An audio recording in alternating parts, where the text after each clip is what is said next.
আপনার মোবাইলে যদি একটি অপশন চালু করে রাখেন তাহলে আপনার ভূমিকম্প আসার আগে আপনাকে আগাম বার্তা জানিয়ে দিবে। তো চলুন আপনি কীভাবে এই অপশনটি চালু করবেন। তো চলুন মোবাইল স্ক্রিনে গিয়ে পুরো ভিডিওটি দেখে দিয়েছি।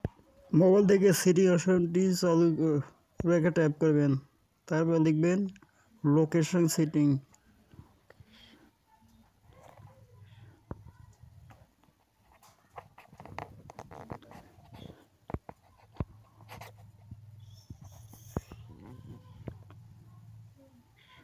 তো লোকেশন সার্ভিসের উপর একটা ক্লিক করবেন।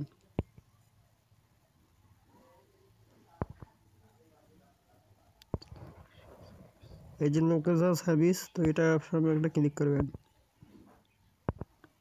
তো ক্লিক করার পর নিচে একটা লোকেশন তারপর তো এটা আপনার চালু করে দেবেন। অফ থাকলে এটা চালু করে দিতে হয়ে যাবে। তো আমরা আবার চালু করলাম, এটা চালু করে দেবেন। ধন্যবাদ।